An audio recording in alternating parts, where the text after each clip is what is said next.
Welcome in, ladies and gentlemen, to the Grizzly Digital Network as GGC takes the weekend series over St. Francis. And we're joined now by our Grizzly of the Day, presented by Jets Pizza on Sugarloaf Parkway. It's our shortstop, Jackson Cobb. Jackson, how we doing, my man? Doing good.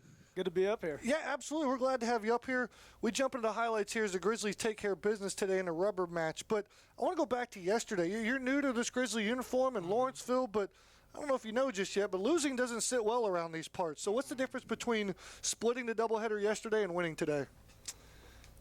We just came out and did what we do. I mean, yesterday, I think everybody in the park felt it. It was just kind of one of those days. You just kind of come out and you're like, all right, if we don't get it going, that ain't going to happen. And then it kind of happened that way.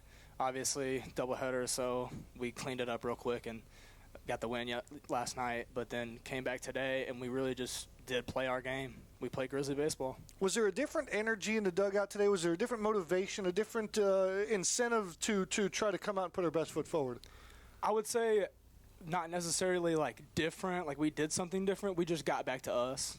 And it just got back to us. And somebody that got back to himself was Ben Harris, our starter today. 6 innings of work, scattered 7 hits, 1 run, a walk, 7 strikeout. He's now 3-0 on the season. You're the everyday shortstop. You've played behind him now. How do you stay ready at short when you're on defense with the glove when he's out there on the mound? Oh, I love playing behind him. I love playing behind all of our pitchers. I mean, they do the job. You know, Cahill gets a lot more ground balls, so I know that Ben Harris is going to get a lot of strikeouts. You know, it's just kind of the way they pitch. Just being focused in every pitch and being ready, like the ball can come to you anytime. So I just try to stay locked in and get involved. And so you were locked in defensively today. The Grizzlies played clean defense all day long. You were also locked in at the plate. One of your better performances this season, 3 for 3, 2 RBIs, run scored, a measly walk, and, of course, a stolen base. You find yourself hitting in the 5-hole. Now, if I told you the high school version of yourself, you'd hit in the 5-hole in college, what would you tell me? I'd be like, nah, I'm hitting 1, 2, or 9. No Why is the 5-hole different here with Coach Sheets? First of all, I love the middle of the lineup. Like, I love that in the 5. He says that I'm a pretty good mover. I move the baseball around well, so that's what I try to do. I definitely use the short game a lot. Being in the 5-hole on our offense I'm honored to be in the 5-hole. Let's just say that. It's definitely an important part of the lineup, and we construct our lineup in a very strategic way. And so you come through, started the Grizzlies today. They're now 16-2 on the season. Jackson, I don't know how much winning you've had previously in your career, but through the fall and then even through January, if I had tapped you on the shoulder and said, the Grizzlies start out 16-2, what would be the biggest surprise for you to the start of the season? We lost 2 games. Fair enough. Should be 18-0. Fair enough.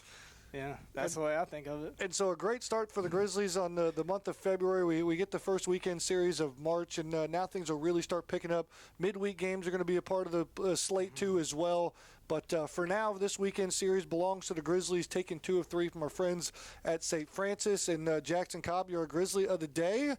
And I'm sure you've seen these clips so far. Yeah. It's a lot more pressure on this side of the camera than it is on the other side. So here we go. I'm sure future attempts, if you forget anybody, but give me some shout-outs here. Yeah, First attempt at it. Let's go. So I've been looking forward to my shout-outs. First of all, I want to shout out my Lord and Savior, Jesus Christ, because without him, none of this is possible. Second, I want to shout out the gang down there, cleaning up the field, looking good in those black uniforms. My friends and family back home. Shout out everybody back at the Grove. My JUCO boys. Everybody I've met through this process, pretty much, you know. Those are my shout-outs. Not too bad. For the first shout-out, man, not too bad. Nicely done there, Fisher. Yeah. You got another one? Nah. Because here's what's going to happen. We're going to log off here, and then, like, tonight and then tomorrow you'll be in class, and you'll be like, oh, I forgot somebody.